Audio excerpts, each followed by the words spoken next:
lanjutkan dialog. Pak, ini kalau tadi kita kembali ke masalah penerbangan begitu ya. Ada yang namanya protokol emergency. Ini secara nasional kemudian dikatakan oleh Menteri Perhubungan begitu ya. Protokol seperti apa Pak untuk dunia penerbangan atau mungkin juga dunia stakeholder yang lain kalau Anda tahu? Di sepanjang perjalanan dari Surabaya ke Singapura, itu ada yang namanya checkpoint. Sepanjang jalan, airway itu tadi, ada yang namanya checkpoint. Jarak tertentu kah? Iya, jarak tertentu. Mereka sebutkan, katakanlah, checkpoint Alpha, Bravo, Charlie, begitu. Tergantung posisinya di mana. Itu pilot biasanya memberikan position report, atau apabila pesawat itu dideteksi oleh radar, radar akan bilang, kamu tidak usah lapor lagi, kamu kelihatan dalam radar. Nanti kamu lapor lagi di dalam perbatasan antara kontrol Jakarta dengan kontrol Singapura. Kamu lapor di situ saja. Itu. Jadi kalau tahu-tahu hilang, itu seperti dikatakan tadi, Jakarta tahu bahwa pesawat itu tahu-tahu menghilang, karena di bawah radar mereka. Kalau seandainya tidak dalam pemantauan radar, di posisi tertentu, dia tidak melakukan lapor, 10 menit setelah itu dia mulai dipanggil oleh Air Traffic Control. QZ 8501 Anda di mana? Begitu.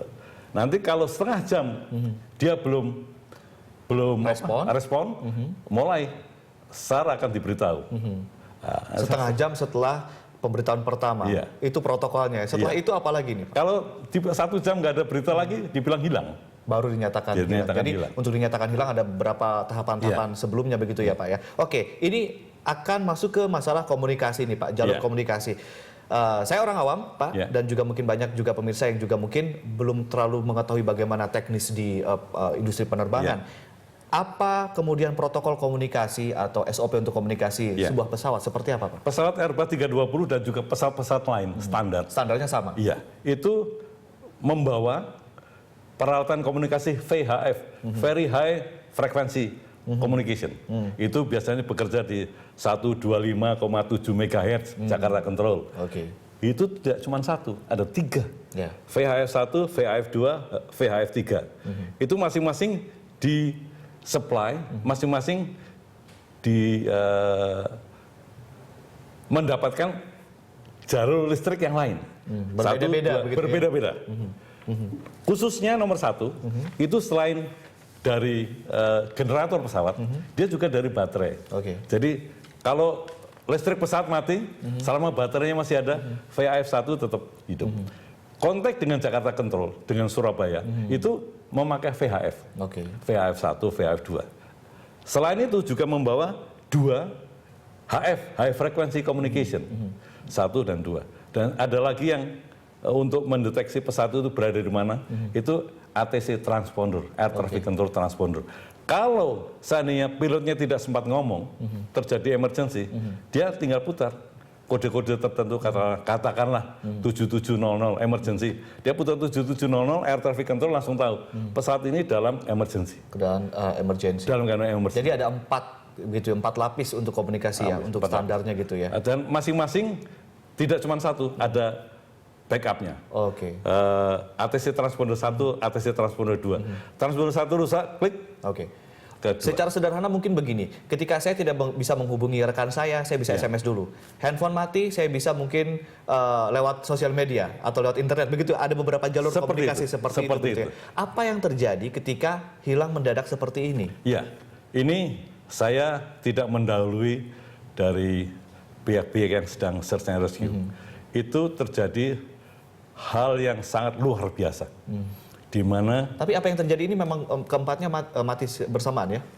Tidak bisa dipanggil. Tidak memanggil. ATC Transponder itu hidup terus. Dia tidak memberikan sinyal. ATC Transponder. Kalau komunikasi itu kita ngomong halo gitu, bisa komunikasi. Tapi ATC Transponder itu hidup terus. Mulai dari pesawat take off sampai mendarat. Artinya apa Pak dengan keadaan seperti itu? Listrik pesawat hilang sama sekali. Listrik pesawat hilang? Iya. Listrik di pesawat hilang itu listrik generator bisa hilang, tapi listrik di baterai tentunya masih hidup. Tapi kalau semuanya mati, itu yang tidak kita harapkan. Semuanya berarti pesawatnya, mohon maaf, karena cuaca kemungkinan bisa